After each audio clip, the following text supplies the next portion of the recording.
Hey guys, Martial Arts Militia here. My name is Matthew, and today's video is going to be a range report on the new Colt King Cobra.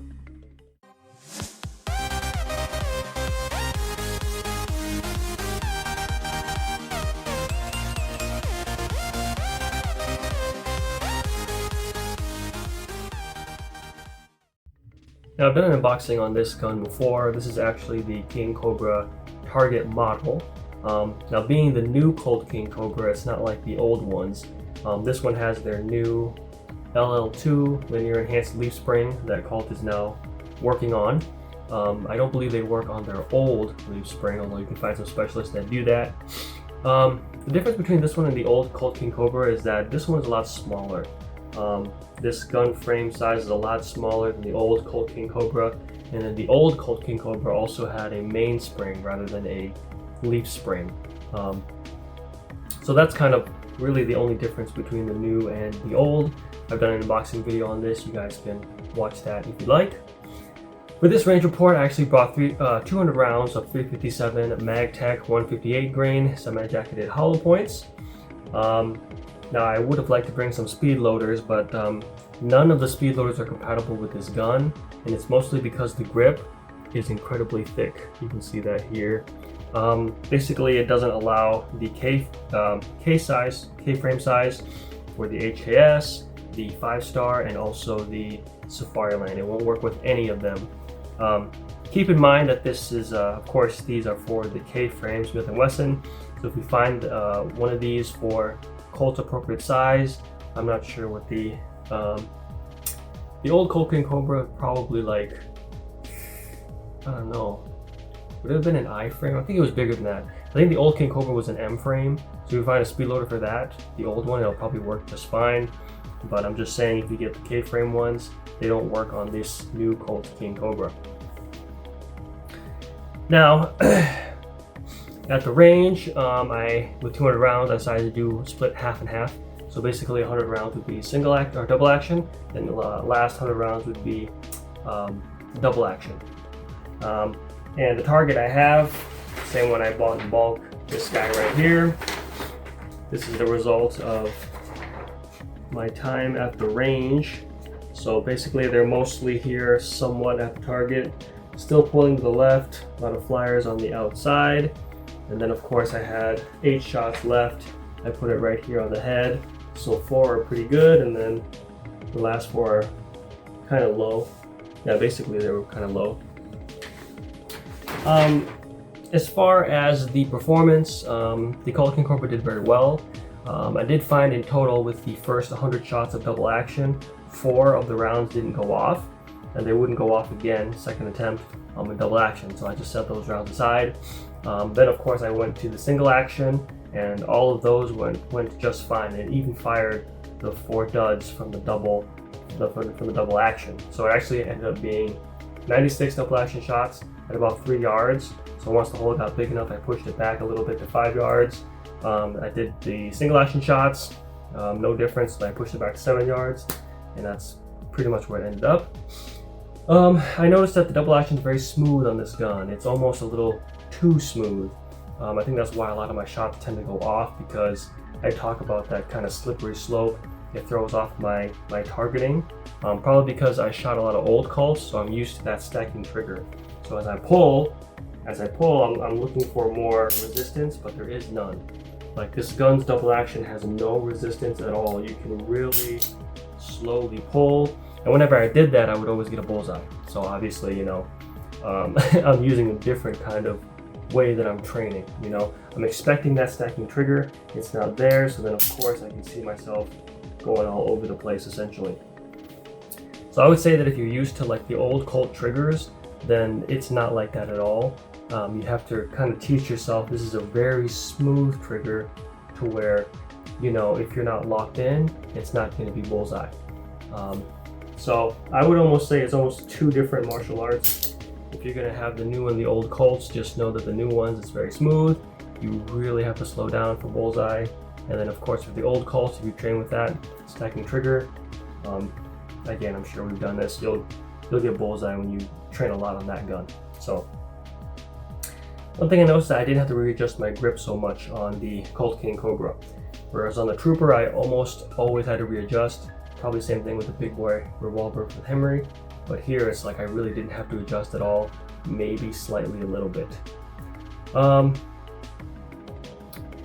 than that, I'd say the gun was pretty much flawless. Of course, it heated up very quickly. We are talking about 158 grain 357 Magnum. And of course, most self-defense scenarios are looking at about 5 shots. 5 shots is about the most you'd actually fire in a self-defense situation. Once you get more than that, it becomes very difficult to defend in the point of ball. So this gun's been pretty good. As I mentioned before, I'm most likely going to sell the big boy revolver, so I'm kind of stuck between this one and the Trooper. I may just shoot the Trooper again because it's vintage and they don't make it anymore, so I kind of want to keep that. But if you're kind of looking for a 357 fighter, I think this is going to do just fine. Again, it's not like the old ones, it's a lot smaller, so it might throw you off.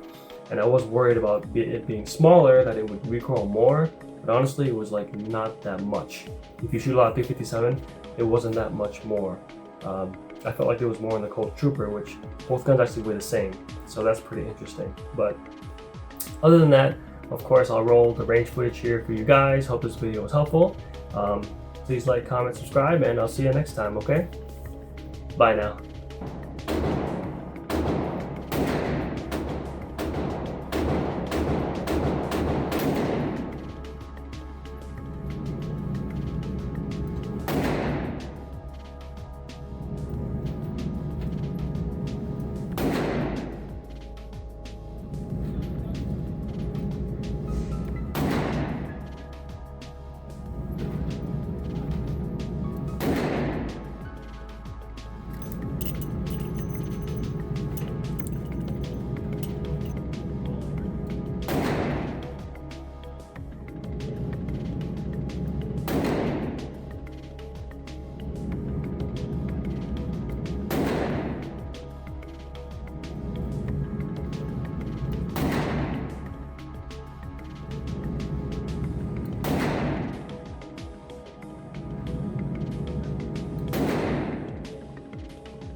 You learned martial arts! Martial arts, good!